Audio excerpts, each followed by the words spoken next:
Welcome to the Gig-A-Byte Podcast. I'm Mayor Tracy Markley, and I'm so excited to share my conversations with community members and local business owners. So grab a bite and let's dive in.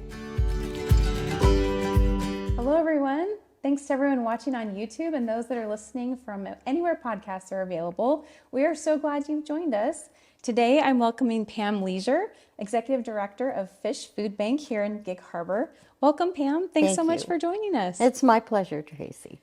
So tell me a little bit about yourself and your background and how you became to be the Executive Director of Fish. Well, what brought me to the Pacific Northwest was a change in career from the real estate business in Northern California to full-time nonprofit work as the Executive Director of the Red Cross in Bremerton, which covered the entire West Sound. Yeah. So fell head over heels in love with this area and decided to make a career change and picked the Pacific Northwest to do it in. That's amazing. That's quite a change from Northern California real estate to nonprofit. It was. Yeah. I was extremely involved in the nonprofit sector in my work back in Northern California. And one day, some personal circumstances happened with me and my husband, and he needed to make some decisions about a company that we owned because he'd had an illness that affected his ability to continue to run the company. Yeah. And so we did. And around the kitchen table, we said, what's our heart's desire? Yeah. And his was football, hunting, and fishing. And mine was working in the nonprofit sector. So we visited up here when a job offer came through, fell head over heels in love, and here we are today with absolutely no regrets. Oh, I love it. I love it. Can you tell us a little bit about the programs that you offer and maybe describe the Gig Harbor Food Project? Because I have people asking me, where do you get those green bags? Yeah. How do I give the food? Yeah, the Green Bag Project, it's actually relatively new. But let me first say a word about the different projects that we do at Gig Harbor Peninsula Fish. Yes, I shortened the name. Sure. I apologize. So thank you for giving the full name. That's all right. And our name is actually really long. It's Gig Harbor Peninsula Fish Food Bank and Community Services, because we're more than a food bank. Yes, you are. But we're primarily a food bank, and that's what people have known us for. So some 46 years ago, a group of women got together, organized by our founder, Jan Cohen, because she discovered a need in the community for food. So from literally a closet of food to our brand new beautiful 10,000 plus square foot building up on Burnham Avenue, we have now a $7.5 million facility to meet the growing needs, unfortunately, of the greater Gig Harbor area. All of Gig Harbor, and then the full Key Peninsula, and a portion of southern Kitsap County. So that's our primary geographical reach. Yeah. Although nobody who comes to our food bank leaves without food, no matter where they're from, if they have a need. Yeah, I love that about you guys. So our mission is neighbors helping neighbors who are in need with food and other assistance on their way to self-sufficiency. Yeah, and so talk about a little bit more about those other services, because I think people do want to know about that. Sure. And maybe it's a little bit less known than the food and clothing that you provide. Yeah, we don't want it to be a best-kept secret. Yeah. So again, we're primarily a food bank, and we invite anyone within the community to come by and visit our facility at 4303 Burnham Drive here in Gig Harbor. And it's like a grocery store. Yeah. And we have a warehouse part of the grocery store that keeps our stock or our shelves stocked and full of the grocery items and other items like hygiene needs and that type of thing. But we also have on site a clothing department, and we have really wonderful clothes that come in by donation and are sorted and managed by some brilliant women volunteers. And it's like walking into a boutique, literally, where men, women, and children can help themselves to needed clothes items. So someone who comes to our food bank who's in need can, number one, get the necessary food that they need to put food on the table.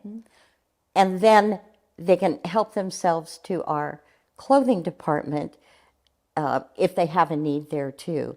You know, last week we had a child come through, and this is really touching because she got all excited when she got to the clothing department, and she looked up to our volunteer that was helping her, and she said, "Oh, thank you so much. I've never had such beautiful clothes." Oh.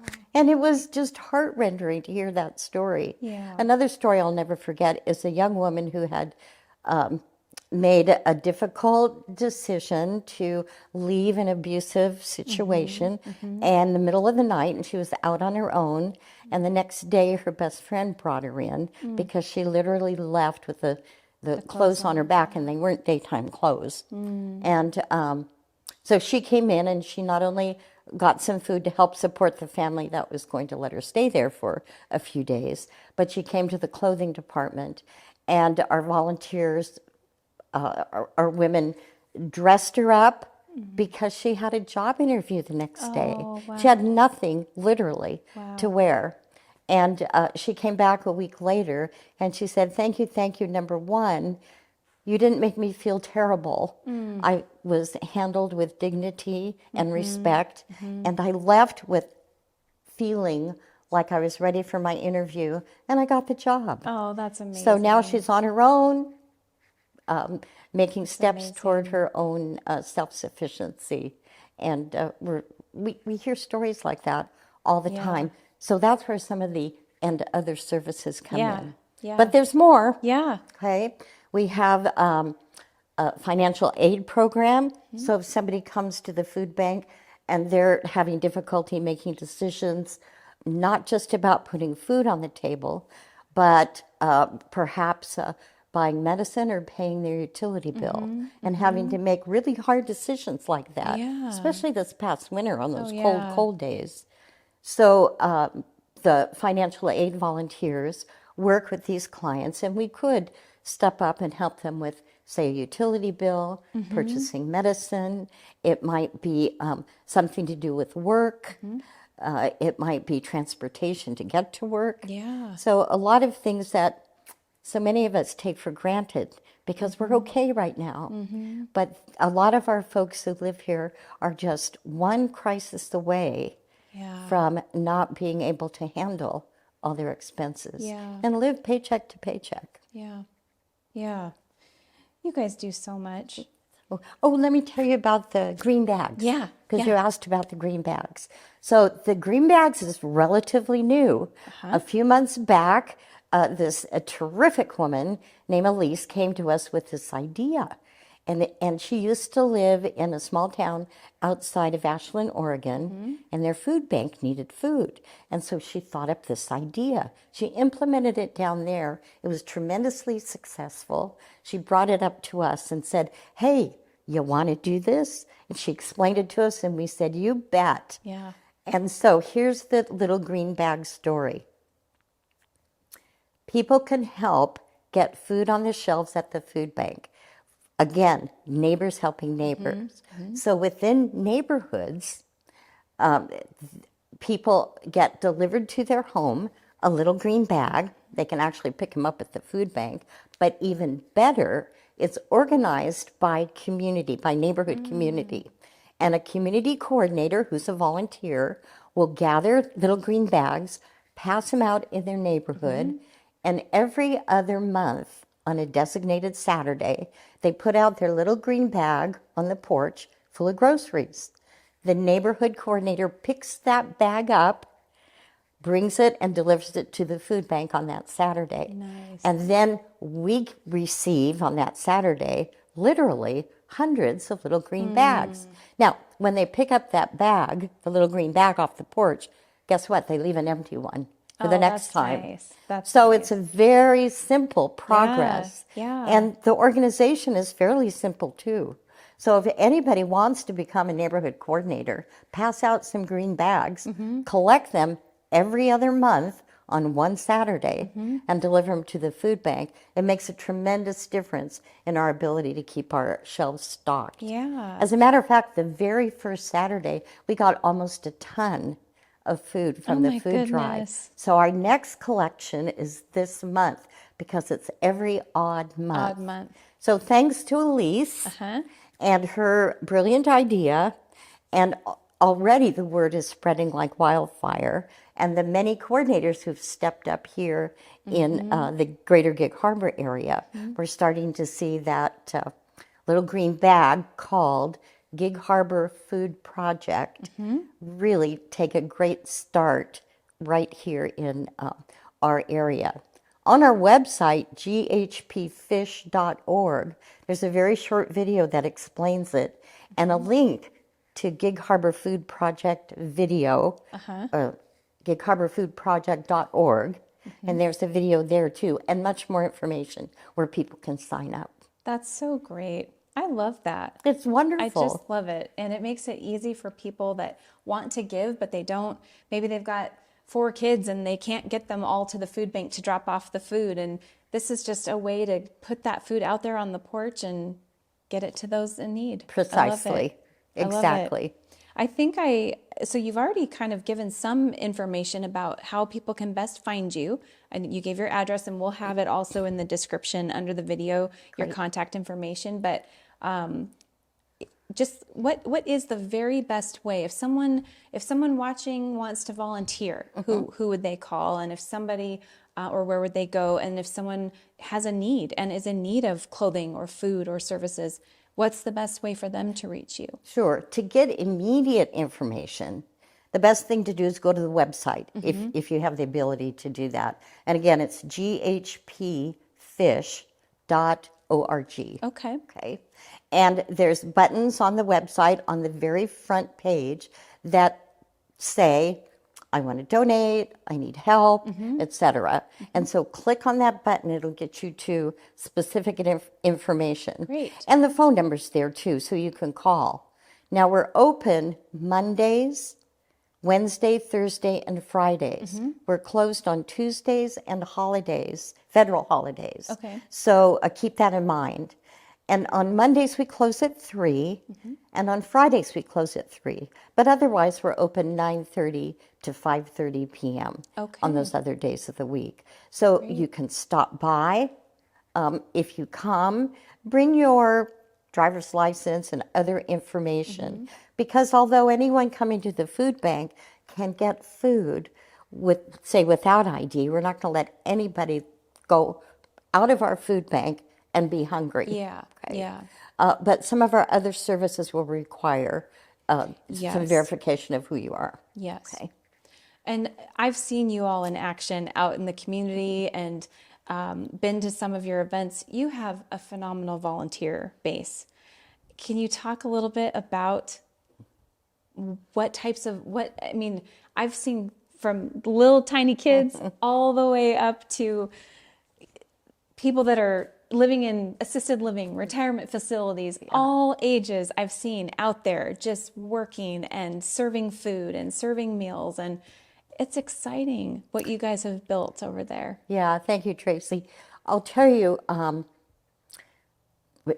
when I first heard of GHP Fish Food Bank and Community Services, it was about 2.5 years ago when I came on board to help with the capital campaign. Yeah. That was my primary role, Yeah. working with the food bank. And when I was being educated about the food bank, I learned that about 46 years ago, volunteers got involved and founded the food bank under Jan Cohen's leadership. And for all of those years, it has functioned by volunteers, not one paid staff. Wow. Only 2 years ago did we hire a part-time warehouse manager. His name is Bill, and he's phenomenal. And it was during COVID, prompted by COVID, and just before we moved into our new building, about a year before we moved into our new building. And so we've retained that position, and it works well with our volunteers. Here's the thing, over 200 volunteers run the Gig Harbor Fish Food Organization on a daily basis from bottom to top. I love It's it. governed by a volunteer-led board of governors. All of the decisions that are made, our professional positions are volunteer. Our financial person is a volunteer. She's the treasurer on our board. We have our volunteer coordinator has excellent HR backgrounds and leadership backgrounds. We have folks who are in charge of fundraising and grant writing that stepped to the plate and got themselves educated. Every function of our organization has been led by volunteers all these years. That's amazing. Even to the extent of being able to raise $8 million Yeah. to fund our $7.5 million facility Yeah. and seed a $500,000 endowment campaign Yeah. so that we can maintain the operations and the facilities really for decades to come and accommodate the changing needs of our community along the way. So all of that to say, it's amazing because all these volunteers of every age get involved. Yeah. But also we never could have done it without the gracious and extremely generous support of the Gig Harbor community, all the individuals, Yeah. the governments, Yeah. like the city of Gig Harbor, who have been a tremendous partner, especially in helping us get our new building up. And the state of Washington had a role with some grant funds that helped us build our building. But the individuals and the businesses around our area are extremely generous, and we really can't say thank you loud enough or often enough to all of you and all of the folks out there in the Gig Harbor community. We have a pretty phenomenal community, I have to say. They're amazing, and you guys are amazing. Is there anything else you'd like people to know about you personally or fish in general? Well, I think one thing maybe that I'd like to leave for the viewers to hear, and that is that I've been doing this work for just about 30 years now in the nonprofit sector. And I've had some phenomenal organizations that I've worked with, the American Red Cross at the local, regional, and national level, Harrison Hospital Foundation up in the Bremerton area, now St. Michael's up there, the Bellarmine Preparatory School in Tacoma, had the honor and pleasure of working with, and many, many others, Alzheimer's Association of Washington State. And then in the most recent years, I've done consulting work with a lot of different groups. And I can tell you unequivocally that my time and what I look forward to with Gig Harbor Fish has been one of the most phenomenal experiences in my career. And it's the only organization that I've worked with that was 100% volunteer in a capital campaign of significant size. Yeah. And so I got to know people exceedingly well. And I'll tell you, it's been impressive. I would love to write a book about it. Oh, you should someday. You should. It has been a tremendous honor and opportunity. And I'm the first executive director that they've ever hired. So I'm part-time and I walk side by side right along with all of our leadership volunteers and our board of directors. And we're figuring it out along the way. But I'm honored to bring my skill set and experience to Fish as we move forward, preparing for the future and do some succession planning and some strategic planning because we have a significant role in the community and we want to do the best along the way serving our folks. We are so fortunate to have you and have Fish in our community. Thank you for all that you do. You are a tremendous blessing to so many people, and we couldn't be more grateful that you're in Gig Harbor. Yeah, so, well, I will pass that along, Mayor. Thank you so much. Please do. Thank you so much for joining me today. I so enjoyed our conversation. And thank you all for listening. And now stay tuned for our local business spotlight.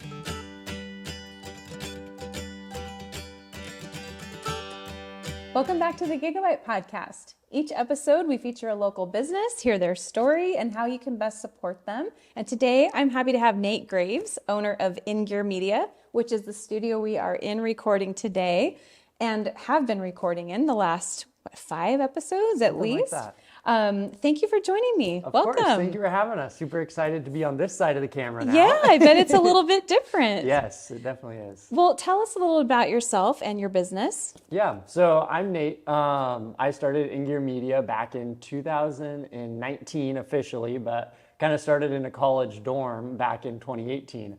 And really what we are is we're a branding agency for small to medium-sized businesses to help them kind of take all the different messages that they hear and the messages that they put out and then concentrate it all so it actually has an impact for their target audience, and they can kind of get customers or clients that resonate with who they are, what their personality is, and all that good stuff. That's great. That's great.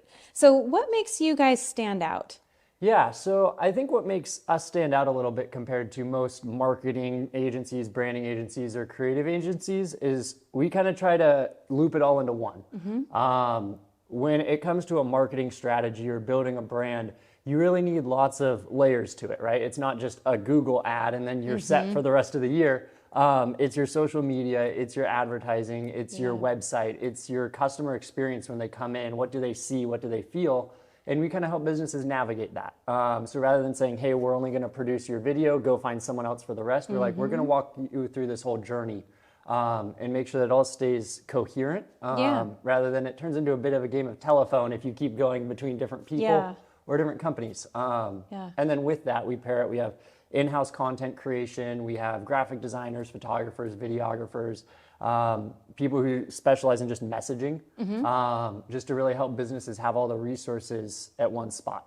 That's really great and very needed. Yes. Because I think people sometimes they're so overwhelmed when they start a business, and especially with the branding, the logo. How am I going to set up my socials? How will people recognize me? Whatever they see me, wherever 100%. They see me at, whatever they see me doing, how is it gonna? What will make it be where someone looks at that and goes, "That I know exactly what business that is." Exactly. So that's cool that you guys help them do that. Yeah, and a lot of it moves away from that, Canva templates, because I think when you're starting a business, it's really easy to get caught in for $59.99 you can buy these templates and you're set for the next 5 years. When in reality, you then, look over your shoulder and there's 4 other people with the same things. Yes, I have experienced that myself, really? Actually. Yep. It was, and it's a little embarrassing when you find someone's website that pretty much looks exactly like yours. 100%. Except the wording is a little different and the pictures are different. Yeah. And that's where we really want to help just small and medium-sized businesses stand out and get off on the right foot. Well, and so tell us how a business can do, what they can do now to begin building that brand. Like, let's say maybe they're not ready for you quite yet, but they're almost there. But how could they get started? Yeah. Well, for a lot of small to medium-sized businesses, it really just starts with consistency. So even if it's, committing to monthly social media posts where you go out, spend some time, take a photo or video and just post something talking about what it is you're doing.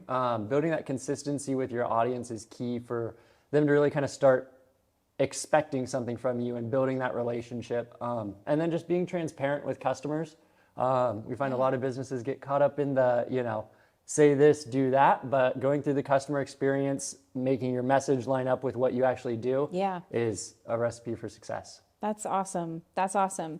So obviously I know where to find you because I'm sitting in your studio now, but can you tell our listeners watching on all our podcast platforms and YouTube, where are you located and what's the best way for them to reach out to you? Phone, email, and we'll have your information also in the description. Awesome. So we're based here in Gig Harbor, which is really exciting for us because a lot of people who do what we do are up in Seattle, or I think there's one in Tacoma. But we're based here in the harbor, right off Willachet exit pretty much. And then to get a hold of us, just reach out on Instagram or YouTube or check out our website, which will be in the description. And we're all here. Is there anything else you want people to know about you or your business? Outside of just, we're always here to help and start conversations, and it's not, crazy expensive marketing production dollars or anything, but we're just a resource for everybody in the community. And they're a lot of fun. Yes, we always pride have- ourselves on that. Always have so much fun with you and your crew. You guys do an amazing job, Thank you. and we're so grateful to be able to partner with you in doing this podcast. So thanks so much for joining me. Yes, I thanks for love having learning me. a little bit more about you guys, and thank you all for tuning in. I hope you'll join us again next time.